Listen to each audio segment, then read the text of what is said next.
आ जाओ भाई, सभी आ जाओ। आंचल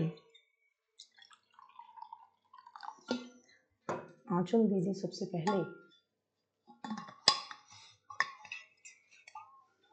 जुड़े रहो, सब आ जाए। Hello hello Richa, hello Ruchika, Aman Mishra, आ जाओ आराम से आगे बढ़ो।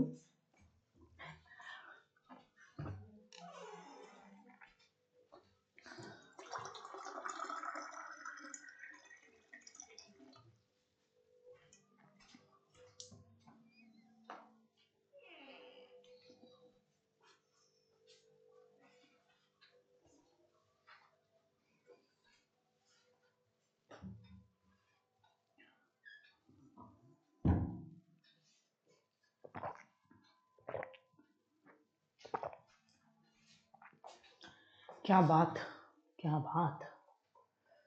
बहुत बढ़िया। गुड इवनिंग, एकदम सब बढ़िया सैयदा, सब बढ़िया। कल्लू कालिया, जय भवानी। कहाँ डाका डलवाएगा भाई तू? कल्लू कालिया ही बता तू मुझे। कहीं तो डाका डलवाने के मूड में रहता है तो मुझे लगता है बेटा। मैं एकदम बढ़िया हूँ गुड्डा। अब बेटा डाउनलोड के बारे में मुझे नहीं पता कि कैसे डाउनलोड होती है, कैसे नहीं होती है, ठीक है ना, ये सब नहीं, मुझे नहीं पता।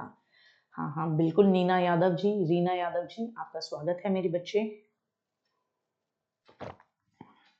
ये तो तुम हेल्पलाइन नंबर पे पूछ लिया करो, टेक्निकल टीम बता देती है बढ़िया तरीके से।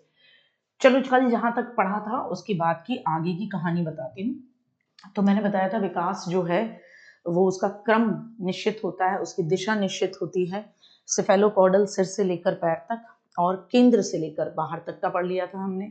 आपने पढ़ लिया था कि विकास के क्रम में एक रूपता होती है। विकास की अलग अलग अवस्थाओं में रेट ऑफ डेवलपमेंट अलग होता है, एक व्यक्ति दूसरे व्यक्ति से अलग होता है, ये भी आपने पढ़ लिया था। विकास की भविष्यवाणी की जा सकती है, ये भी आपने पढ़ लिया था। ये भी मैंने पढ़ा दिया था आपको, मैंने आपको ये भी पढ़ा दिया था कि विकास सीधा न होकर कैसा होता है, वर्तुलाकार होता है। विकास में परिवर्तन होते हैं, ये भी पढ़ा दिया था, है ना। उसके बाद हाँ, एक पॉइंट और लिख लेना विकास के सिद्धांतों में, जो भी नंबर है उसको डाल के, कि शुरुआती विकास जो होता है ना, शुरुआती विकास यानी कि जो बिल्कुल छोटा बच्चा है उस समय का विकास, शुरुआती विकास परवर्ती विकास की तुलना में, शुरुआती विकास जो है वो परवर्ती का मतलब होता है बाद का डिसेंट जो होता है, बाद का। परवर्ती यानी क्या होता है? बाद का। तो शुरुआती विकास परवर्ती विकास की तुलना में ज्यादा महत्वपूर्ण है। तुलना में क्या है? ज्यादा महत्वपूर्ण। तो इसको ऐसे समझ लो, तुलना में कैसा है? तो आप कहोगे ज्यादा महत्वपूर्ण है। इसको ऐसे समझ लो बेटा जी, महत्वपूर्ण है। इसको आप ऐसे समझो कि अगर आपको शुरुआती समय पर, शुरुआती समय का मतलब समझ रहे हो कि जो बिगिनिंग टाइम है, बिगिनिंग टाइम कैसा भाई?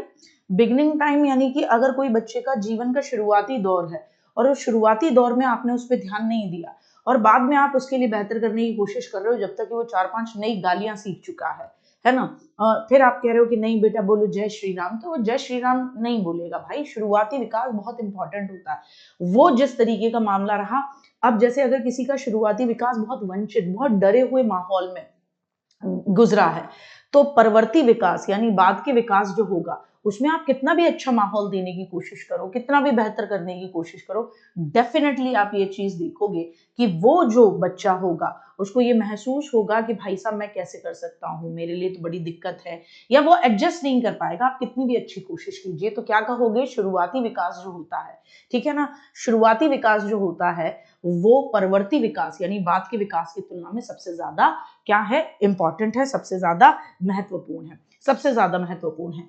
फिर उसके बाद नेक्स्ट था कि विकास जो है, ये तो मैंने तुम्हें पहले भी बता रखा है कि विकास जो है वो क्या है बेटा जी, तो आप कहोगे परिपक्वता। विकास जो है वो परिपक्वता यानी कि मैच्योरिटी जो होती है, विकास जो है परिपक्वता यानी मैच्योरिटी, व जिसको आप अनुभव कह दो, अधिगम कह दो, अनुभव कह दो, प्रशिक्षण कह दो या अधिगम कह दो, आप अनुभव कह दो, प्रशिक्षण कह दो या क्या कह दो, अधिगम कह दो, लर्निंग कह दो। तो आपका जो डेवलपमेंट है वो आपकी मैच्योरिटी और साथ ही साथ आपके एक्सपीरियंस, वो एक्सपीरियंस आपको किसी ने ट्रेनिंग के दौरान दिए या आपने खुद ही उन एक्सपीरियंसेस को गेन किया या आपने चीजें सीखी, तो आपका डेवलपमेंट मैच्योरिटी और अनुभव, प्रशिक्षण या अधिगम की अंतःक्रिया का मतलब अंतःक्रिया का परिणाम होता है। इसका मतलब समझते हो? अंतःक्रिया का मतलब कि आपके एक्सपीरियंसेस को मल्टीप्लाई करो आपकी शारीरिक और मानसिक किससे, मैच्योरिटी से, उससे बनता है आपका डेवलपमेंट। क्योंकि डेवलपमेंट का मतलब क्या है? कुछ नया सीखना, कुछ नई क्षमता, कुछ नई योग्यता को आगे लेकर चलना, है ना।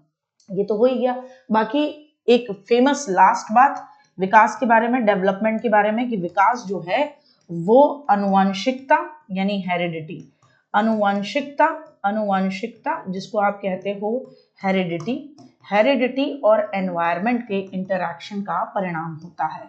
हेरिडिटी वह आपका पर्यावरण जिसको आप कहते हो एनवायरनमेंट, एनवायरनमेंट है ना, कि अंतःक्रिया का परिणाम होता है।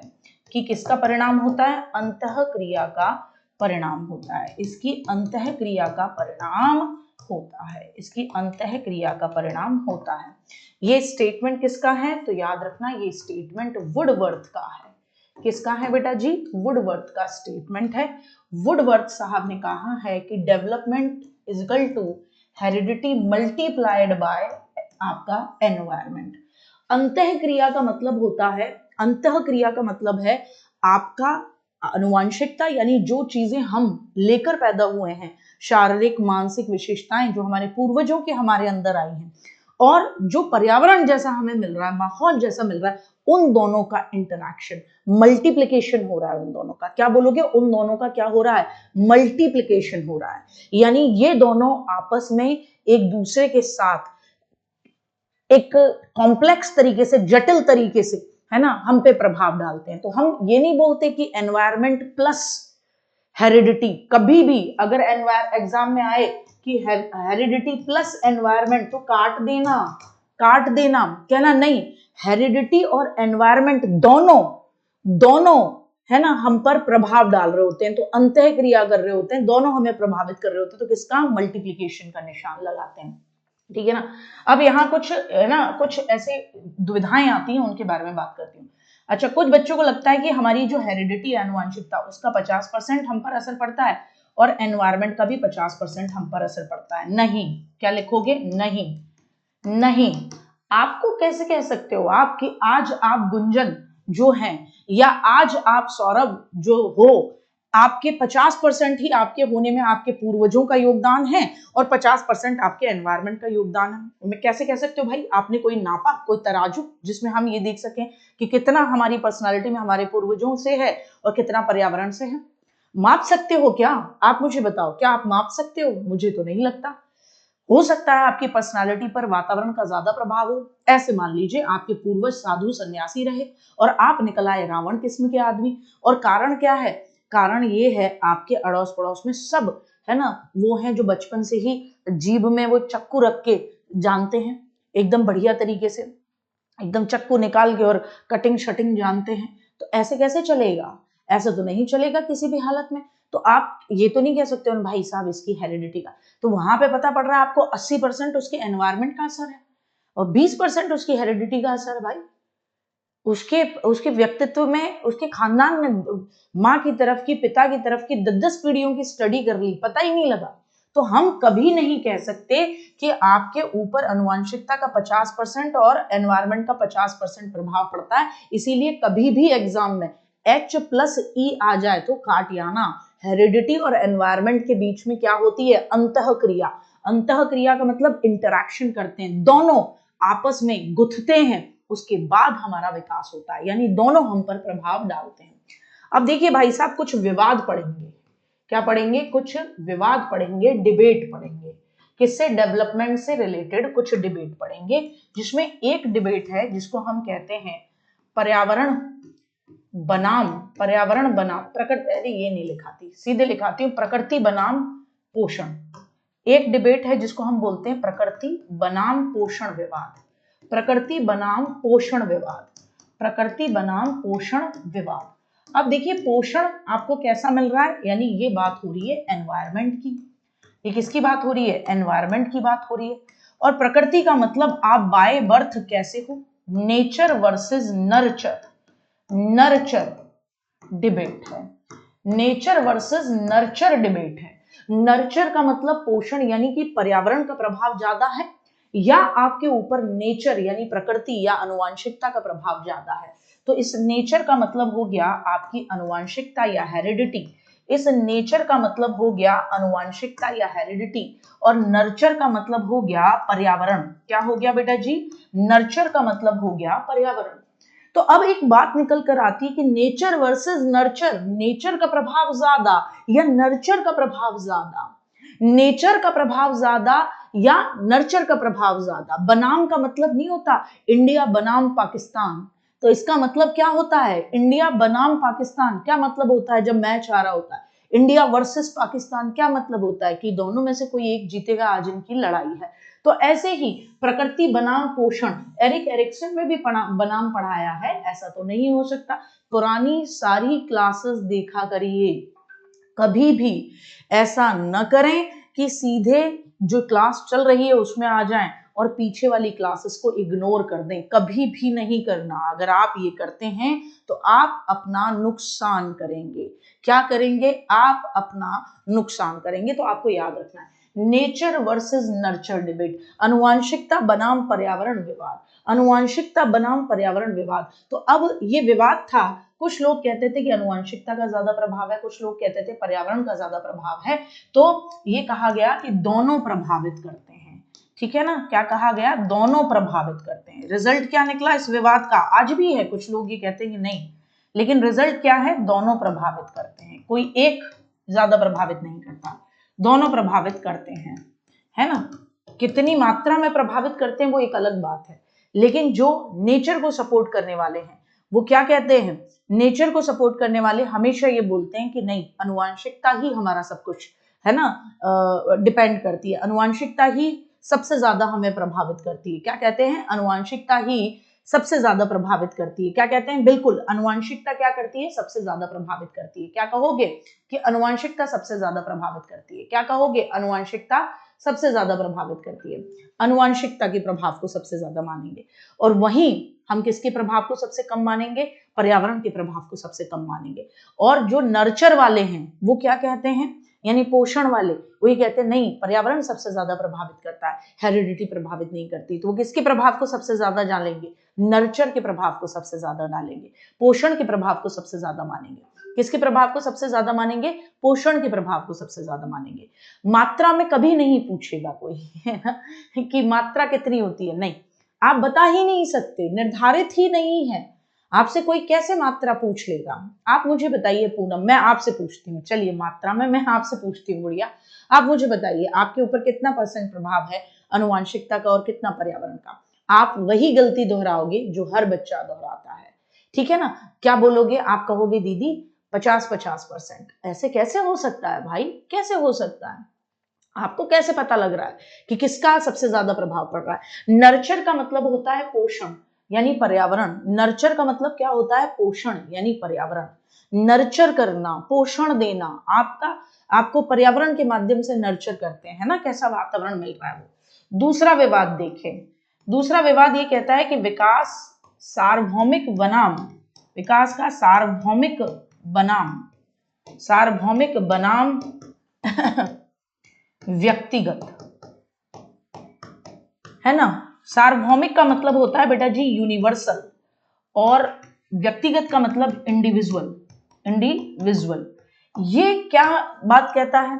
ये कहता है कुछ लोग ये कहते हैं, कुछ लोग ये कहते हैं कि विकास सार्वभौमिक है, यानी दुनिया में हर व्यक्ति का विकास हो रहा है, और ये जो कहते हैं कि विकास व्यक्तिगत है, वो ये कह रहे हैं हर व्यक्ति का विकास हो रहा है, लेकिन सबके विकास के अपने विभिन्नताएं होती हैं। कल्लू कालिया अपने तरीके से बढ़ रहा है ना, कल्लू कालिया अपने तरीके से बढ़ रहा है, शुभी अपने से तरीके से बढ़ रही है, दिव्यांश राजपूत जी अपने तरीके से बढ़ रहे हैं।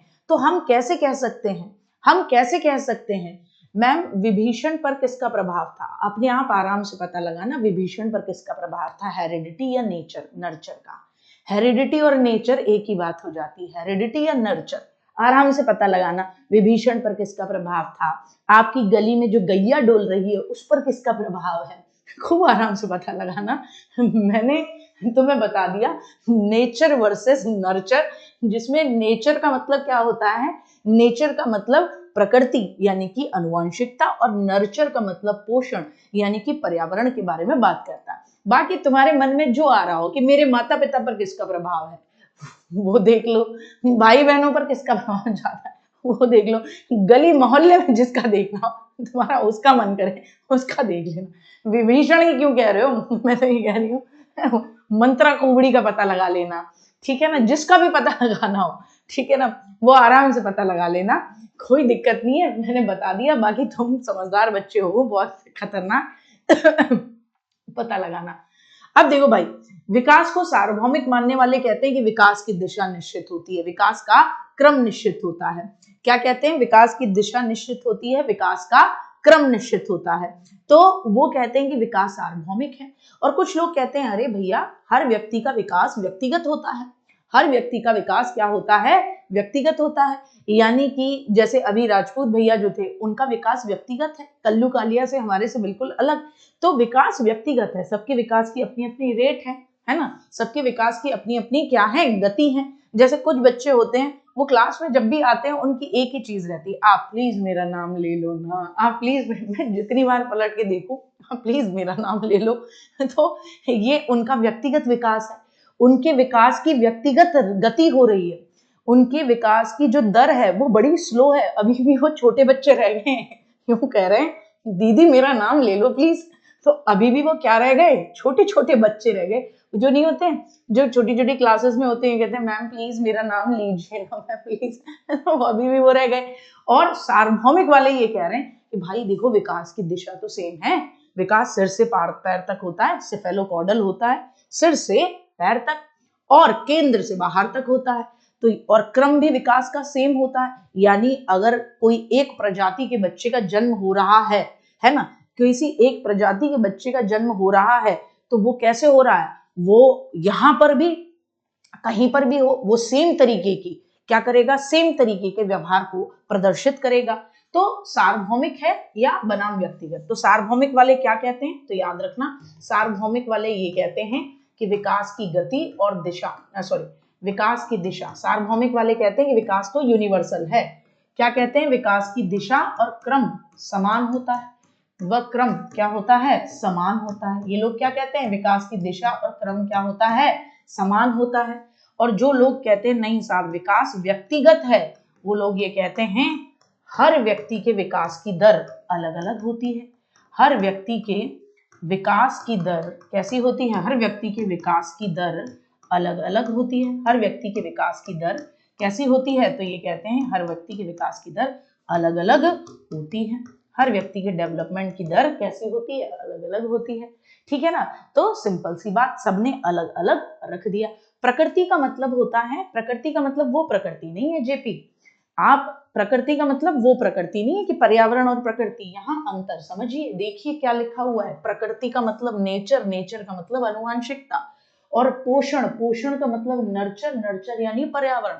तो आप दोनों में अपनी पूर्वाग्रह जो आपके प्रेजुडाइजेस हैं, है ना, उनको हावी नहीं करेंगे कि प्रकृति का मतलब तो पर्यावरण होता है, नहीं मेरे बच्चे, पोषण का मतलब पर्यावरण है कि कैसा पालन पोषण हुआ, और प्रकृति का मतलब तुम्हारा नेचर कैसा है, तुम्हारी चित्त कैसा है, अनुवांशिकता के तौर पे तुम्हें क्या मिला, मेरी बात को समझे, अनुवांशिकता के तौर पर तुम्हें क्या मिला, है ना। यूनिवर्सल में समान चीजें, तो आज भी इस पे विवाद है, लेकिन जैसे सीटेट है बेटा जी, है ना, क्या कहोगे, जैसे सीटेट है, तो सीटेट क्या मानता है, जैसे मैं अगर आपसे बात करूं कि सीबीएसई तो कराता है सीटेट का एग्जाम, सीबीएसई ये कहता है कि विकास सार्वभौमिक नहीं होता, सीबीएसई क्या कहता है कि विकास सार्वभौमिक नहीं होता, वो क्या मानता है, रिजल्ट देख लेना, मतलब मैं रिजल्ट के तौर पे बता रही हूं, जैसे हमने अभी पढ़ा था प्रकृति बनाम पोषण, तो उसका रिजल्ट क्या था कि दोनों का प्रभाव पड़ता है।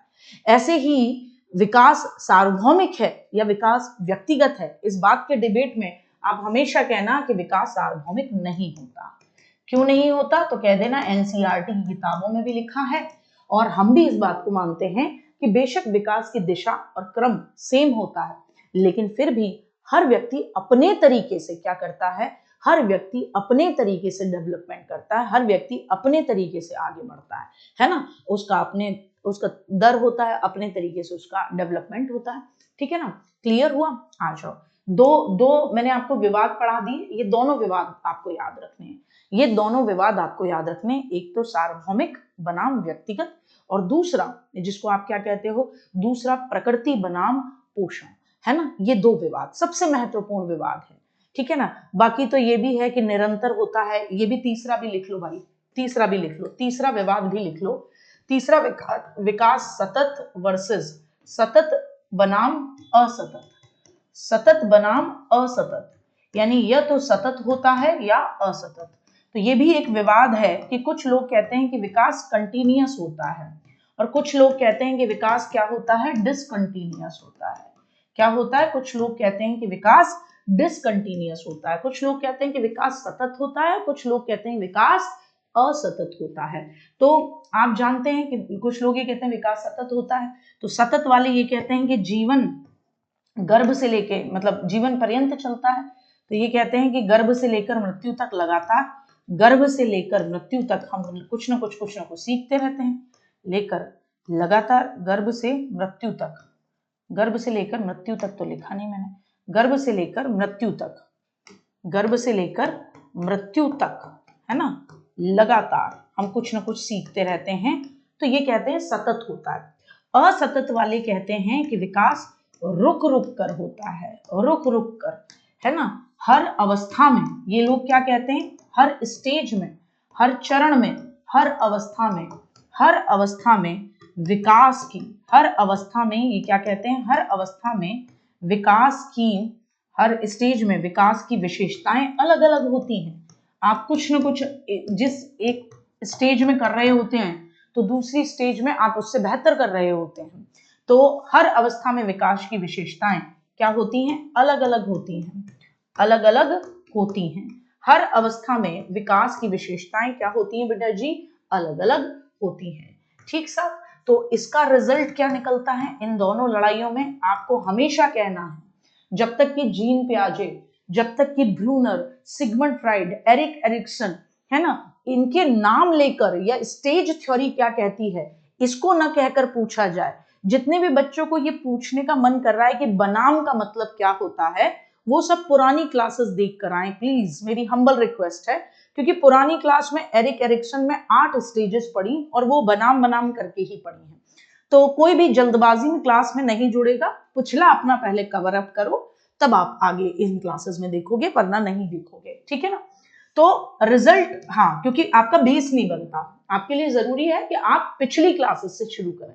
कोई जबरदस्ती नहीं कि मुझे अभी करना है, मुझे जल्दी करना है, या अरे लाइव क्लास चल रही है उसको पहले देख लो। जिस भी क्लास में आपने जब भी बैच लिया, बेहतरी इसमें होती है कि हम पुरानी अपनी क्लासेस जो हैं पहले उनको कंप्लीट करें। ठीक है ना, पुरानी क्लासेस कंप्लीट करो पहले, फिर उसके बाद इस पे आओगे तो एक एक चीज समझ में आएगी, वरना इसी में परेशान होते रह जाओगे। आ जाओ, तो रिजल्ट क्या कहता है, सतत बनाम असतत। इसका रिजल्ट ये है, आपको हमेशा ये कहना है कि विकास सतत होता है। क्या कहना है आपको, विकास सतत होता है।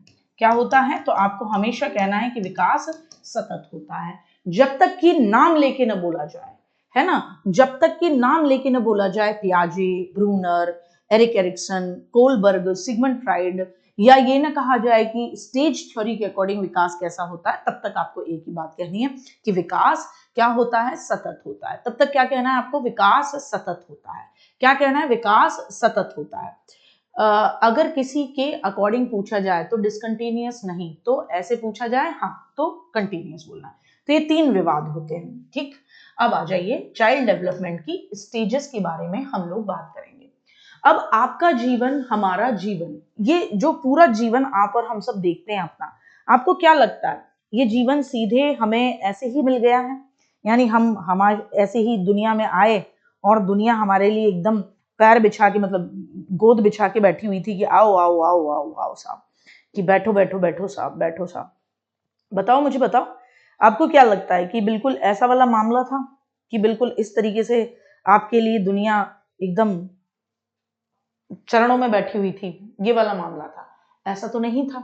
तो बाल विकास की जो अवस्थाएं, हमारा विकास जो है वो समाज के तौर पर स्टडी के बेसिस पर जो हम स्टडी करते हैं, हाँ सतत का मतलब लगातार होता है। मैं वही तो कह रही हूँ ना, अगर कोई बच्चा यहाँ पे क्लास को पहली बार देख रहा है तो मेरी एक हम्बल रिक्वेस्ट है, अपनी पुरानी क्लासेस को देख कर आए, क्योंकि सतत असतत ये सब मैं पहले बता चुकी हूँ, है ना। तो अगर आप अपनी प्रीवियस क्लासेस को नहीं देखेंगे तो आप लिंक नहीं कर पाएंगे। गुड्डा जी आ जाइए। तो आप और हम सब स्टडी करना चाहते हैं अगर पूरे मानव जीवन की, तो उसकी स्टडी को करने के लिए हम लोग क्या करते हैं, उस स्टडी को करने के लिए हम लोग बच्चों के डेवलपमेंट को या मानव के डेवलपमेंट को हम क्या करते हैं, अलग अलग भागों में बांट देते हैं। ठीक है ना, क्या कर देते हैं, अलग अलग भागों में बांट देते हैं। बेटा इतनी क्या जल्दबाजी है कि पढ़ भी नहीं पा रहे उतारने की नीलम, कि लिखा भी है और बताया भी है फिर भी नहीं देख पा रहे हो, ऐसा नहीं होना चाहिए। तो अगर मैं बात करूं, आपका जब आप गर्भ में होते हैं तो गर्भावस्था एक समय, शैशवावस्था एक समय, फिर बाल्यावस्था एक समय, फिर बाल्यावस्था को भी अगर मैं बांटूं तो एक पूर्व बाल्यावस्था, फिर आपकी उत्तर बाल्यावस्था में दो भागों में बटा, फिर आपकी किशोरावस्था एक समय होती है। तो हम अगर पूरे के पूरे अपने जीवन को, मतलब बच्चों के डेवलपमेंट के बारे में अगर हम स्टडी करें तो उसे हम बांटें बेटा जी, तो वो जो चाइल्ड डेवलपमेंट है उसकी कई सारी स्टेजेस हैं। ये स्टेजेस किसने बनाई, समाज ने बनाई। क्यों बनाई, क्योंकि स्टडी करना बेहतर हो जाता है। हर स्टेज में एक जो टाइम पीरियड है उस बीच में हम बच्चों के बिहेवियर को अच्छे से स्टडी कर पाते हैं, और फिर हम मैच भी कर पाते हैं कि जैसे अंकित है, अंकित और मनी अगर सेम एज ग्रुप के बच्चे हैं, 5 साल के बच्चे हैं या 6 से 7 साल के बच्चे हैं, तो इनके एज ग्रुप में हमें पता है कि इस एज ग्रुप में बच्चे सेम तरीके का बिहेवियर करते हैं, तो हमारे लिए आसान हो जाता है, इसीलिए। बाकी किसी ने नहीं बांटा दुनिया में। तो मैडम हरलॉक ने जो बांटा है बहुत इंपॉर्टेंट है। मैडम हरलॉक ने जो बांटा है वो गर्भावस्था से बांटा है। मैडम हरलॉक कहती हैं कि गर्भावस्था होती है जब आप मम्मी के पेट में होते हैं, फिर आती है शैशवावस्था जब आप दुनिया में आते हैं 0 से लेकर 2 साल, फिर आता है चाइल्डहुड आपके 3 साल से लेकर 11 साल या 12 साल, फिर आती है किशोरावस्था 12 से लेकर 18 साल। सब लिखाऊंगी, ध्यान से पहले सुनने पे ध्यान। रॉस साहब कहते हैं कि गर्भावस्था से मेरा क्या लेना देना, तो वो कहते हैं शैशवा, बाल्यावस्था को दो भागों में बांटते हैं, पूर्व बाल्यावस्था, उत्तर बाल्यावस्था, और कर देते हैं फिर किशोरावस्था। तो सबसे ज्यादा जिसको माना जाता है, सबसे ज्यादा एक्सेप्टेड किसका वर्गीकरण है, सबसे ज्यादा एक्सेप्टेड रॉस का वर्गीकरण है। क्या कहोगे, सबसे ज्यादा एक्सेप्टेड रॉस का वर्गीकरण है। बेटा हम सीटेट नहीं पढ़ रहे, इसको संवेदनशील अवस्था को बस्ते में डाल के गोल कर दो आराधना, ठीक है ना। हम सीटेट पढ़ रहे होते तो हम पढ़ते संवेदनशील अवस्था और सब कुछ, हम वहां पे पढ़ नहीं रहे, हम पढ़ रहे हैं यूपी टेट। तो यूपी टेट के पॉइंट ऑफ व्यू को दिमाग में रखना है। आ जाए तो सबसे ज्यादा एक्सेप्टेड किसका वर्गीकरण है गुड्डा, रॉस का। मैडम हरलॉक का नहीं है। हरलॉक मैडम के में सबसे खूबसूरत बात यह है कि वो शैशवावस्था बाल्यावस्था को भी वो भी दो भागों में बांटती हैं, उत्तर बाल्यावस्था पूर्व बाल्यावस्था, लेकिन वो तो इवन किशोरावस्था को भी दो भागों में बांटती हैं, पूर्व किशोरावस्था उत्तर किशोरावस्था, लेकिन वो गर्भावस्था को शामिल करती हैं। बहुत सही रूबी कि मैडम हरलॉक के अकॉर्डिंग गर्भावस्था शामिल होती हैं, ठीक है ना। क्या होती हैं, गर्भावस्था शामिल है, ठीक है ना। हाँ, विकास मैच्योरिटी और लर्निंग का रिजल्ट है। बिल्कुल बिल्कुल है। श्वेता बताइए क्या गलत लिख दिया बेटा मैंने, आपने इतने 4 क्वेश्चन मार्क लगाए, इस बात में क्या नहीं समझ में आया मुझे बता दीजिएगा। अब मैडम हरलॉक के अकॉर्डिंग पहले मैं आपको गर्भावस्था के बारे में बता दूं। गर्भावस्था कब से कब तक की होती है, तो गर्भावस्था का मतलब होता है, क्या कहोगे, प्रेगनेंसी। क्या कहोगे, गर्भावस्था का मतलब प्रेगनेंसी, जिसको आप कह सकते हो गेस्टेशनल पीरियड, है ना। गेस्टेशनल पीरियड कहा जाता है अगर साइंस की भाषा में मैं कहूं तो। कितने दिन की होती है बेटा जी, तो आप कहोगे 280 दिन। 280 दिन की ये होती है, जिसको आप 9 माह या 280 दिन की गर्भावस्था होती है। नॉर्मल तौर पे तो यही होती है, नॉर्मल तौर पे तो हम इतनी ही मानते हैं। अब इस गर्भावस्था को भी आप 3 स्टेजेस में बांटते हो और यूपी टेट जैसे एग्जाम इस तरीके की चीजें पूछ लेते हैं। इस गर्भावस्था को भी आप कितनी स्टेजेस में बांटते हो? 3 स्टेजेस में। और मेरे साथ इसका कोड याद करो, GEF, जैसे होता है ना GF, तुम्हें याद रखना है GEF। मेरे साथ बोलो GEF। GEF क्या बोलोगे? GEF। जी का मतलब क्या है? अंग्रेजी में ही याद करना, हिंदी में याद नहीं करना। क्यों नहीं करना? क्योंकि हिंदी में आप उठा के देखोगे तो जर्मिनल स्टेज को डिंबा अवस्था भी लिखा होगा और कहीं कहीं उसी अवस्था को भ्रूणीय अवस्था करके भी लिखा होगा और फिर तुम कंफ्यूज हो जाओगे। और फिर जब तुम फीटस स्टेज के बारे में F पढ़ रहे होगे तो उसे भी भ्रूणीय अवस्था या गर्भस्थ शिशु अवस्था अलग अलग तरीके से दिया रहता है। तो इनके हिंदी में कई तरीके के नाम रहते हैं जिन पे बच्चा कंफ्यूज हो जाता है। तो बेस्ट क्या है? नो कंफ्यूजन, अंग्रेजी में लर्निंग। GEF क्या बोलेंगे? GEF। जी का मतलब क्या होगा? तो हम कहेंगे जर्मिनल। जी का मतलब क्या होगा? तो हम कहेंगे जर्मिनल स्टेज। ई का मतलब क्या होगा? हम कहेंगे embryo stage, embryo stage. F का मतलब हम कहेंगे फीटस स्टेज। क्या कहेंगे? फीटस। याद रखें, जैसे ही निषेचन हुआ, निषेचन जानते हो कि नहीं जानते हो भैया? कोई है जो निषेचन जानता हो? जिस दिन पापा का स्पर्म और मम्मी का एग मिलते हैं, है ना, और जीवन धड़क उठता है, यानी पिताजी के स्पर्म के माध्यम से 23 क्रोमोसोम और मम्मी के एग के माध्यम से 23 क्रोमोसोम का मिलन होता है और एक जीवन पनपने लगता है, सारी सिचुएशंस प्रॉपर होती हैं, मतलब जिसके माध्यम से आप बनेंगे, जिसके माध्यम से आप बनेंगे, है ना, आप, हम सब बने हैं, उस स्टेज को जर्मिनल स्टेज कहते हैं। निषेचन की प्रक्रिया, फर्टिलाइजेशन की प्रोसेस। तो जिस दिन वो निषेचन हुआ बेटा जी, उस दिन से लेकर 2 हफ्ते, मेरे साथ बोलोगे 2 हफ्ते, तो 0 से लेकर 2 वीक, 2 हफ्तों तक का समय जर्मिनल स्टेज होता है। यानी वो निषेचन हुआ, अंडा, शुक्राणु और अंडाणु आपस में मिले और उसके निषेचन के बाद आपका वो जो अंडा है, वो कोशिकाएं जो है वो डबल होने लगी, है ना रजिया सर? डबल होने लगी, ट्रिपल होने लगी और बढ़ने लगी, तो उसको हम कहेंगे जर्मिनल स्टेज। ये 2 हफ्ते तक होती है। एम्ब्रियो स्टेज जिसे आप कहते हो 2 हफ्ते से लेकर 8 वीक तक का जो समय है, उसको आप कहते हो एम्ब्रियो। इस दौरान आपकी मम्मी को कहा जाता है, 8 वीक का मतलब समझ रहे हो, 2 महीने की प्रेगनेंसी तक आपकी मम्मी को कहा जाता है कि किसी भी हालत में ऐसी जगह मत जाइएगा, ऐसा खाना मत खाइएगा कि ये एम्ब्रियो जो है इसको इन्फेक्शन हो जाए, क्योंकि बड़ा खतरा होता है। इसी समय आप यकीन मानिए, यही वो समय है, यही वो एम्ब्रियोटिक स्टेज का टाइम है जिस समय आपके अंग बनने की शुरुआत हो रही है, तो इसे आप बोलेंगे एम्ब्रियो स्टेज।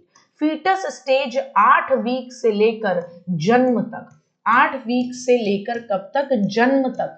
जन्म तक, जब तक आपका जन्म नहीं हो जाता, बिल्कुल आप इंसानी बच्चे जैसे नहीं बन के बाहर निकलते, ठीक है ना, कोई बात नहीं रजिया, मत मजाक कर रहा, है ना, तो इसको हम क्या कहते हैं? फीटस स्टेज कहते हैं। क्या कहते हैं बेटा जी? फीटस स्टेज कहते हैं। क्या कहते हैं?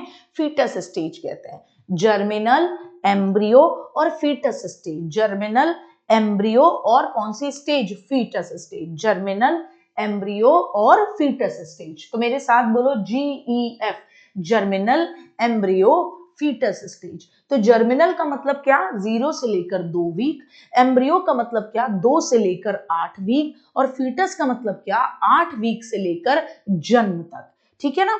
क्या कहेंगे? 8 वीक से लेकर जन्म तक। तो GEF, ये 3 स्टेजेस गर्भावस्था में इस तरीके से आपका विकास होता है।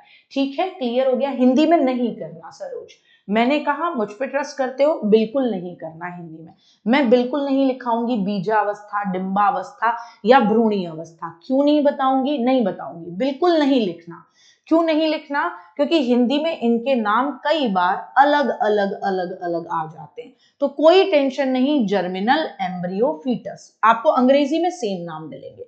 तो जब भी मैं आपको सिद्धांत की ये कहूं कि बेटा इसके 10 नाम हैं, लेकिन आपको अंग्रेजी में एक ही नाम मिलेगा, इसलिए अंग्रेजी याद कर लो। तो आपको मेरी बात सुनते हुए उसको कैसे करना होगा, इंग्लिश में याद करना होगा। जानकारी के लिए आराम से इसको गूगल पे ढूंढ ढूंढ के इसके 36 नाम लिख लेना, कोई दिक्कत नहीं। जानकारी का मन है तो जानकारी के लिए गूगल पे पहुंचना, उसको कह देना जर्मिनल स्टेज के कितने नाम है, वो 10 नाम बताएगा, 10 के 10 को लिख लेना, कोई दिक्कत नहीं है। ठीक है, यहां मैं कंफ्यूजन चाहती ही नहीं, और कंफ्यूजन में चाहती नहीं तो मैंने पहले ही बोल दिया, मैं हिंदी में इनके नाम पर डिस्कशन भी नहीं करूंगी। क्यों? क्योंकि हिंदी में आप डिंबावस्था, आप बीजावस्था, आप तमाम तरीके की अवस्थाएं कर देते तो गड़बड़ हो जाती है, नहीं करना, कंफ्यूजन लेना ही नहीं है। ठीक है ना, आ जाओ। ये हो गया, गर्भावस्था हो गई भाई साहब, क्लियर हो गई। तो मैडम हरलॉक के अकॉर्डिंग ये है प्रीनेटाल स्टेज हो गई, ठीक है ना, प्रीनेटाल स्टेज हो गई। और शैशवावस्था आप 8वें वीक से लेकर जन्म तक, उसको बोलते हैं फीटस स्टेज, बस इतना याद रखना है। ठीक है ना, क्या कहेंगे, फीटस स्टेज है, क्या कहेंगे, फीटस स्टेज है। आपको सिर्फ स्टेजेस के नाम याद रखने हैं, उससे ज्यादा, और कब से कब तक है, बस इतनी याद रखनी है। ठीक है ना, किसमें क्या होता है, आप वो वाले बच्चे नहीं हो कि आप मुख्य सेविका की या एएनएम की या मेडिकल की तैयारी कर रहे हो, आपको इससे कोई लेना देना नहीं, आपको नॉलेज के लिए बता दिया, बस आपको समझ जाओ 8वें वीक से लेकर जन्म तक में तो आप पूरे मानव जैसे बन जाओगे, सिंपल सी बात है। आ जाओ, ठीक है ना, आ जाओ।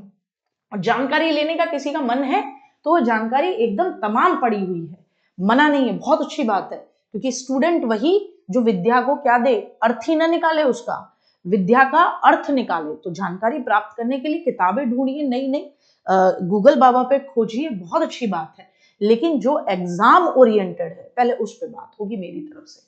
आ जाइए, तो अब हम अगर बात करें तो रॉस को सबसे ज्यादा स्वीकार किया जाता है। तो रॉस के अकॉर्डिंग सबसे पहली स्टेज शैशवावस्था, जिसको हम बोलते हैं इन्फेंसी, 0 से लेकर 2 साल। फिर आती है अर्ली चाइल्डहुड, जिसको हम कहते हैं पूर्व बाल्यावस्था, जब बच्चा प्ले स्कूल में जाता है ना, 3 से लेकर 6 वर्ष। उत्तर बाल्यावस्था, जब बच्चा अपने नॉर्मल स्कूल में जाने लगता है पहली क्लास से, तो 7 से लेकर 12। फिर किशोरावस्था, जिसको हम अडोलसेंस बोलते हैं, 13 से लेकर 18 साल। और 18 साल से ऊपर प्रौढ़ावस्था हम बोलते हैं, यानी जिसको हम बोलते हैं अडल्टहुड। ये कहीं ना कहीं आप मेरे साथ एरिक एरिक्सन में भी पढ़ चुके हैं, एरिक एरिक्सन में भी पढ़ चुके हैं, मेरी बात को समझे।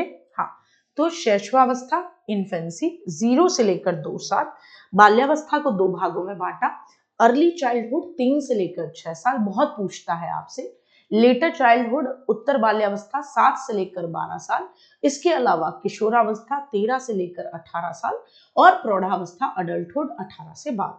अब क्योंकि हम बाल विकास का अध्ययन करते हैं, हम चाइल्ड डेवलपमेंट की स्टडी करते हैं, तो 18 साल से ऊपर का जो बुढ़ा है या जो प्रौढ़ है, वो हमारी एजुकेशन का, हमारी स्टडी का एरिया में नहीं आएगा। बात को समझते हैं, बिल्कुल भी नहीं आना चाहिए, तो वो हमारी एजुकेशन के उसमें नहीं आएगा। तो अब हम हर एक स्टेज की किस किस नाम से जानते हैं, जिनको यूपीटेट जैसे एग्जाम्स में सबसे ज्यादा पूछा जाता है, जिनको हरियाणा टेट, जिनको राजस्थान टेट, जिनको एमपी टेट या किसी भी स्टेट लेवल के टेट में सबसे ज्यादा पूछा जाता है, उसको हम देखते हुए आगे बढ़ेंगे। तो इन्फेंसी यानी शैशवावस्था, जिसके कई नाम हैं, इसको हम बोलते हैं जीवन का सबसे इंपॉर्टेंट महत्वपूर्ण काल। क्यों बोलते हैं बेटा जीवन का सबसे महत्वपूर्ण काल? मैंने अभी अभी बताया कि शुरुआती जो विकास होता है, क्या कहेंगे, शुरुआती जो विकास होता है, शुरुआती जो विकास होता है, वो विकास बहुत महत्वपूर्ण है, बाद का विकास उतना महत्वपूर्ण नहीं है। मतलब आप ऐसे समझ लीजिए, अगर शुरुआती दौर में, अगर जो आपका शुरुआती दौर में विकास हो रहा है,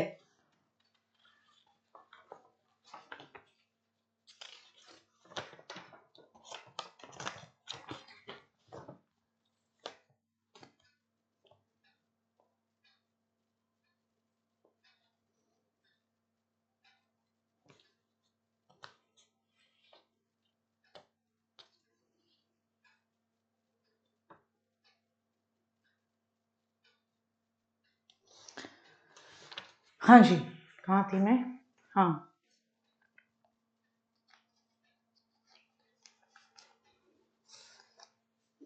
ठीक है ना, आ जाओ। तो जो जीवन का शुरुआती दौर में विकास हो रहा है, उतना महत्वपूर्ण बात का समय नहीं है। अगर डैमेज कोई शुरुआती अवस्था में हो गया तो वो बाद में नहीं सुधर सकता। इसीलिए जीवन का सबसे महत्वपूर्ण काल है। क्यों? क्योंकि इस समय पर बच्चा अपने बुजुर्गों को सबसे ज्यादा, अपने बुजुर्ग ही कहें हम, अपने बड़ों को सबसे ज्यादा देखता है, सबसे ज्यादा सुनता है। भावी जीवन की आधारशिला यानी भविष्य के जीवन की फाउंडेशन यही है।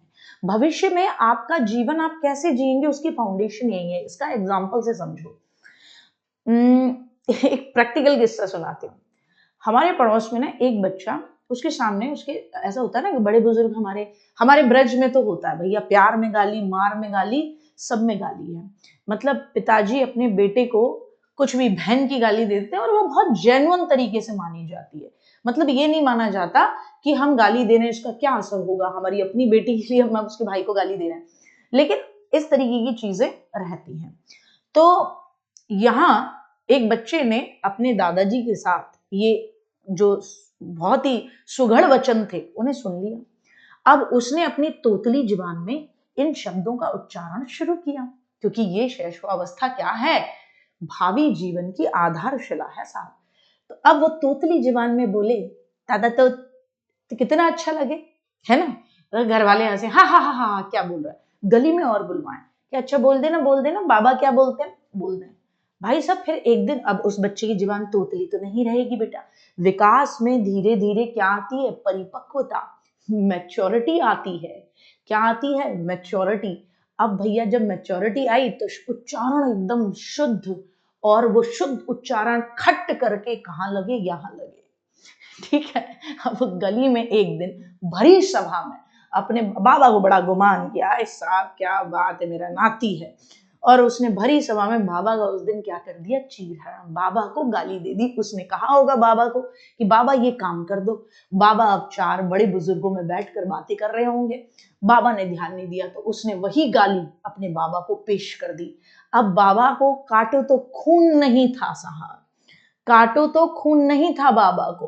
तो भावी जीवन, भावी का मतलब भाभी का नहीं, भावी भविष्य के जीवन की फाउंडेशन है। यहीं से शुरुआत होती है कि आप अपने बच्चे को जय श्री राम सिखाओगे, नमस्कार, वाहेगुरु जी दा खालसा वाहेगुरु जी दी फतेह सिखाओगे, या आप सलाम दुआ सिखाओगे, या चार गाली सिखाओगे।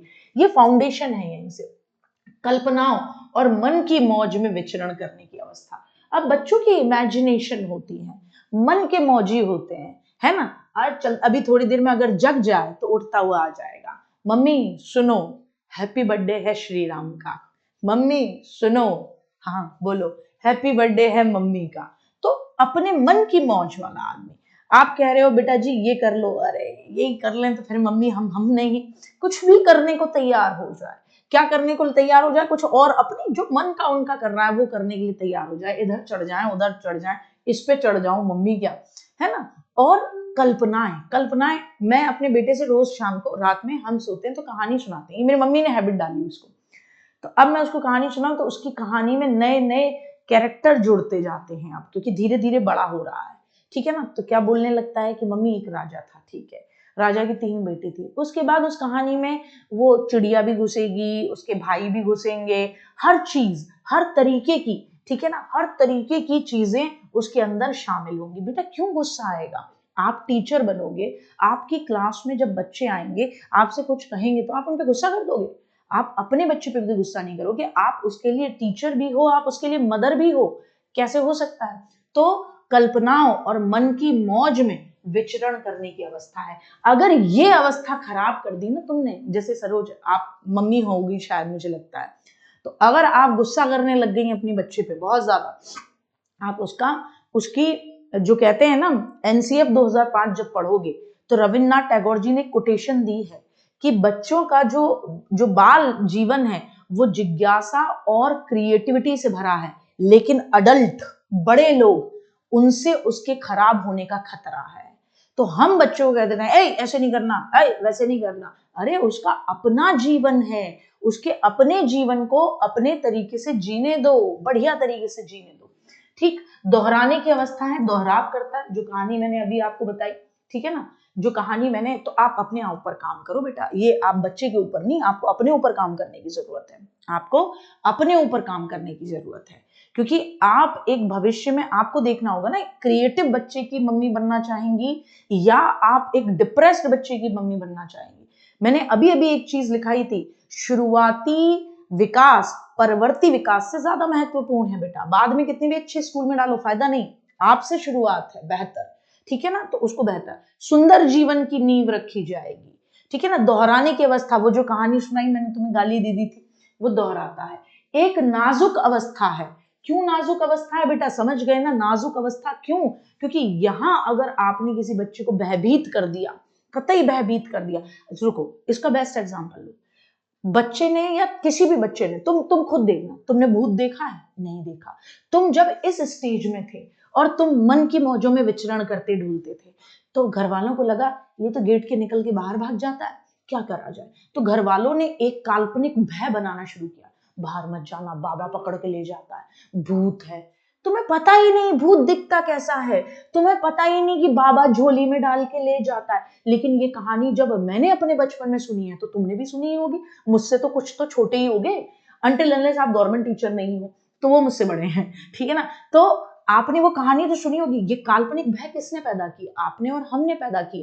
तो ये एक नाजुक अवस्था है बेटा जी, यहां इस तरीके की काल्पनिक भय नहीं बिठाने चाहिए, लेकिन हम बिठा देते हैं। क्यों? हमें भी लगता है कि उछलता कूदता ओवर फ्रेंडली होता हुआ ये किसी के भी पास चला जाएगा, और कभी ऐसा ना हो, आजकल तो बच्चे उठाने वाले ज्यादा ही हैं, वास्तव में कोई इसको झोली में पकड़ के ले जाए, ठीक है ना। लेकिन भूत का भय पैदा करने वाले हम ही होते हैं, हमारे मम्मी पापा ही होते हैं। कि बच्चा कह रहा है मैं ऊपर जाऊंगा रात में, आपने तुरंत कह दिया ऊपर मत जाना, क्यों? भूत है। अब बच्चे को क्या लगने लगा? डर। ये नाजुक अवस्था है, इसीलिए बहुत ध्यान रखना है। खतरनाक अवस्था है। खतरनाक क्यों अवस्था है? खतरनाक इसलिए, इसको तो हर चलती चीज मस्त लगती है साहब। अब इसके सामने से एक गुजर के जा रहा सांप, ये अरे यार बड़ा मस्त लग रहा है, यूं यूं यूं लहरा था, फट पूंछ पकड़ी और उठा के फेंक दिया। अब सांप ने उसे खा लिया, इसने भी बदले में गुस्से में सांप को खा लिया। ये भी कर लेगा, ये भी कर लेगा, ठीक है ना। इसके अलावा, हाँ बिल्कुल, नाजुक का मतलब माहौल का बहुत असर पड़ता है, ठीक है ना। इसके अलावा खतरनाक क्यों? छिपकली जा रही है, पकड़ ली, और कहीं पे भी उंगली डालते रहते हैं यार, इसमें स्विच बोर्ड में डाल देंगे। खतरनाक अवस्था है भाई साहब। मैं पढ़ाते समय तुमने देखा है, मैं अपना ये कीबोर्ड ऊपर रखती हूँ, इसको माउस को भी ऊपर रखती हूँ। कल ये नीचे रह गया ना, तो वो खुद मुझे बोलता है कि मम्मी इसको ऊपर रखो, इसको ऊपर रखो, क्योंकि खतरनाक अवस्था है साहब। 2 मिनट में पूरी स्क्रीन गायब कर देगा, हो सकता है लॉग आउट कर दे, आज तक कभी किया नहीं है लेकिन हो सकता है। तो खतरनाक अवस्था है, ज्यादा नजर रखनी पड़ती है इन पे। प्रिय लगने वाली अवस्था, अभी कुछ भी करते हैं बड़े प्यारे लगते हैं, है ना। गोलू मोलू से कितनी प्यारी प्यारी बातें होती हैं, कितनी जेन्युइन बातें होती हैं। इतना छोटा सा बच्चा आके पैर छू रहा है, नमस्ते कर रहा है, पत्ते नमस्ते, कितना बढ़िया लगता है। तो ये प्रिय लगने वाली अवस्था है। सुंदर जीवन की नींव रखने की अवस्था है। आप अगर चाहते हो इसका भविष्य का जीवन बहुत अच्छा हो, तो उसकी नींव कहां से रखोगे? यहीं से तो रखोगे। उसकी जीव कहां से रखोगे? उसकी नींव यहीं से रखी जाएगी।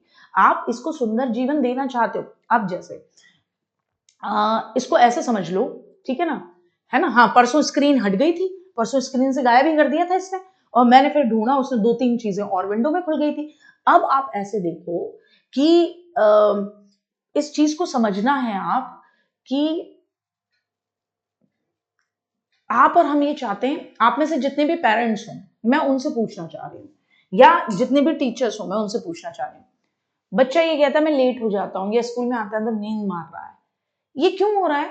ये क्यों हो रहा है इसके साथ में, बच्चे के साथ में? बहुत जेन्युइन सी बात है। क्यों हो रहा है? बहुत जेन्युइन सी बात है। वो नींव जो रखी जानी थी वो शुरू से रखी जाती है।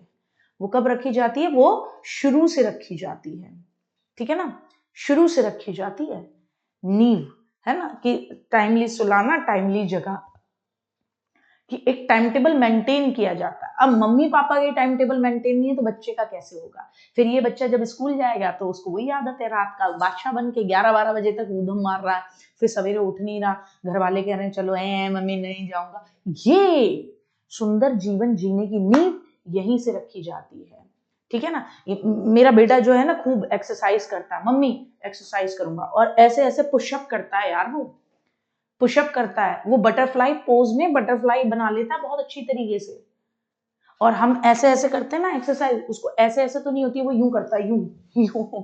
ठीक है ना, तो सुंदर जीवन जीने की नींव यहीं से रखी जाती है। अब करेंगे, कब करेंगे, परसों करेंगे, यानी कि मंडे करेंगे। सैटरडे मेरी क्लास ऑफ होती है, मैंने आपको बताया ही है। सैटरडे मेरी क्लास नहीं होगी, संडे को होगी। ठीक है ना, क्या होगी, संडे को होगी। हाँ, बहुत अच्छी बात है ना, बिल्कुल अच्छी बात है। शाम 8 बजे सो जाती है, सुबह 4 बजे उठ जाती है, बहुत अच्छी बात है। मधुर बेला में उठ रही है, अच्छी बात है। ठीक है ना, चलो तो ठीक है, फिर मिलते हैं कब, कल मिलेंगे।